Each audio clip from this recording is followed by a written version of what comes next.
हैं। आज की पीढ़ी के हिसाब से इसको कितना आपको ध्यान रखते हुए इन चीज़ों पर काम करना पड़ता है?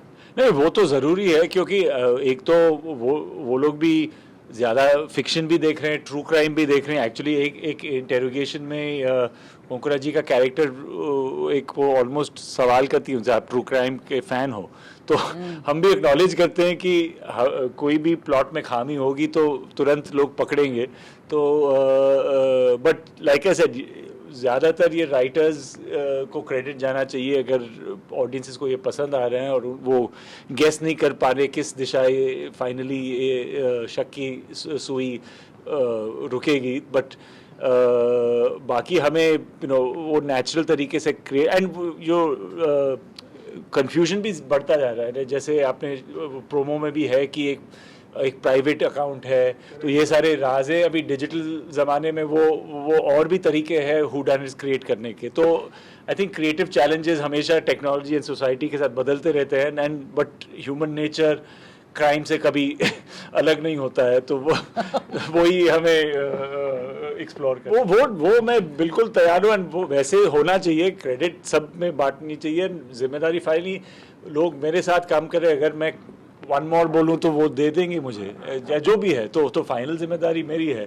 बट मेरा काम है उनका काम पेश करना। तो आई थिंक डेफिनेटली उनके बिना, स्पेशली जो सीरीज़ है, फिल्म में फिर भी थोड़ा ऑथरशिप ऑटर जो होता है वो हो सकता है। सीरीज़ में एक फ़ौज की ज़रूरत है। बस हर रोज़ हमें 8-10 पेज काम निकालना पड़ता है, उसको क्वालिटी मेंटेन करनी है।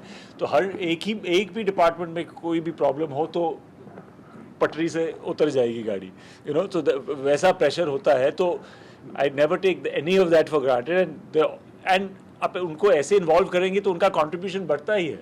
They feel involve creatively and ownership बढ़ता है सबका, एंड तब हम अच्छा काम कर पाएंगे। इन्वेस्टिगेशन ऑफिसर का किरदार निभा रहे हैं।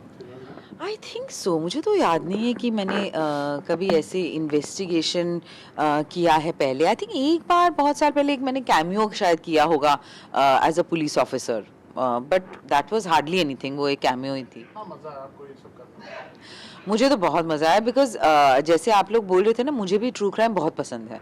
True crime and not just true crime but crime fiction या क्राइम सीरीज़ मुझे बहुत पसंद है। मैंने बहुत सारा देखी हुई है और ये कैरेक्टर मुझे बहुत पसंद था पहले से। शुरू से ही मैंने देखा कि ये जो एसीपी संयुक्ता दास है, हमने जैसे पेश किया उनको ना, उनका डोमेस्टिक लाइफ, उनका प्रोफेशनल लाइफ, दोनों का balance, as a mother, as a daughter, as an ACP, ये पूरा एज अ वाइफ, या तो ये सब है, juggling all this. So that was very interesting for me. And ये जो ओरिजिनल डेनिश सीरीज जो भी है फॉरबिडेल्सन, ये भी बहुत सालों पहले हमने देखा है and it's one of the original complex female cop characters. तो डिजिटल वर्ड जो आया है, इससे कितना आसानी होती है समझने में इसको? आज जो इन्वेस्टिगेट करते हैं उनको एक्चुअली इन्वेस्टिगेशन के तरीके तो शायद बदलते रहते हैं, लाइक बट जैसे रोहन पहले कह रहे थे ना कि क्राइम और any plot is actually human nature, it's human behaviour.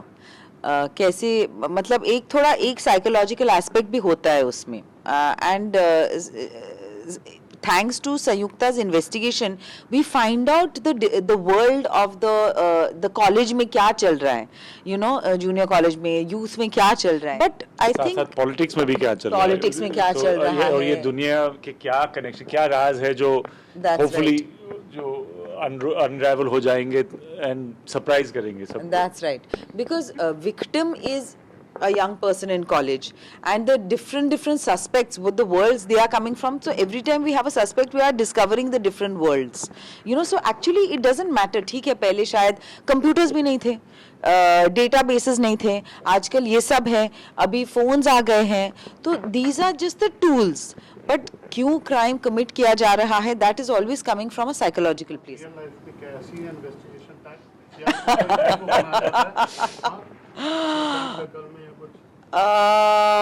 Real life में नहीं, रियल लाइफ में I only like to solve puzzles not crimes.